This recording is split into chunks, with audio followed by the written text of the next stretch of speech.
নমস্কার বন্ধুরা, আজকে নিয়ে চলে এসেছি কাঁচা আম। এই কাঁচা আমের আজকে শরবত বানাবো, কিন্তু আমি এটাকে পুড়িয়ে নিয়েছি আগে থাকতে, কেন গরমে আমি ছাড়াতে পারবো না, তাই জন্য এটাকে আমি পুড়িয়ে নিয়ে এসেছি। এই যে স্ট্যান্ডের সাহায্যে গ্যাসে পুড়িয়ে নিয়েছি।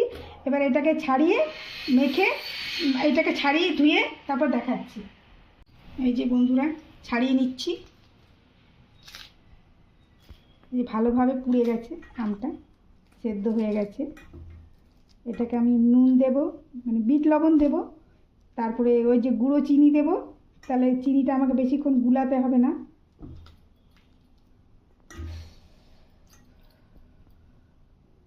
এই যে বন্ধুরা দেখুন কি সুন্দর পুড়ে গেছে আমটা, এই যে সেদ্ধ হয়ে গেছে ভালোভাবে, একদম নরম হয়ে গেছে।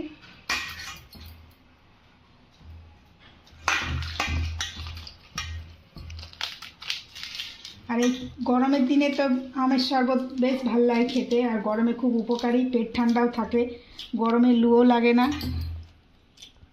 এই যে সব কি সুন্দর আমগুলো সব সেদ্ধ হয়ে গেছে, গরম আছে এখনও, হাতে ধরা যাচ্ছে না। বন্ধুরা, আমটা নিয়ে নিলাম, এর মধ্যে আমি দিয়ে দিচ্ছি বিট লবণ। বিট লবণ দিয়ে দিলাম, আন্দাজ মতো দিয়েছি, খুব গরম এই জন্য আমি এখানে 1 ঘটি জল নিয়েছি, যেটা আমার 3 গ্লাস হবে। এটাতে আঁটি হয়নি এখনো,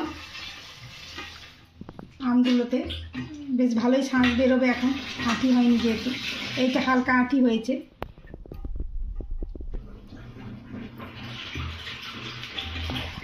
খুব গরম।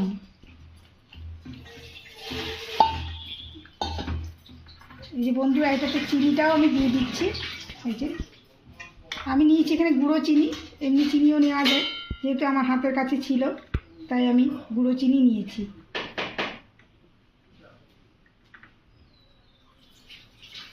এইটা দিয়ে দেখি মিষ্টিটা হয় কিনা, তারপরে আবার লাগে আমি দেব। বন্ধুরা, এটা আমার হয়ে গেছে, এটাকে আমি একবার ছেঁকে নিচ্ছি। এই যে ছাঁকনির সাহায্যে আমি ছেঁকে নেব এটা।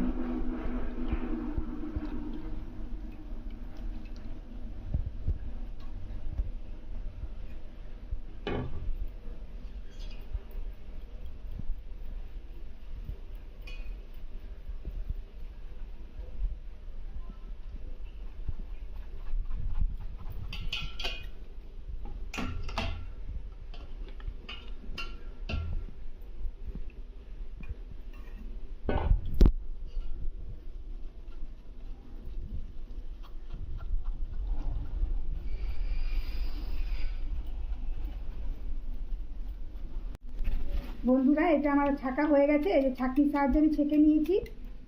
এই যে যে ছোবড়াটা বেরিয়েছে, এটা আর লাগবে না। এটাতে আমি একটু ফ্রিজের জল মেশাবো, একটু ঠান্ডা ঠান্ডা ভালো লাগবে খেতে, তাই একটু ফ্রিজের জল মেশাচ্ছি।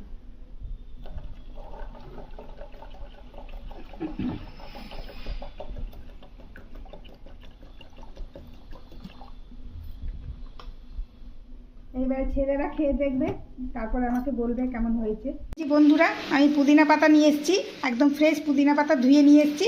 এটা একটু দিয়ে দেবো, গন্ধটা বেশ ভালো লাগবে।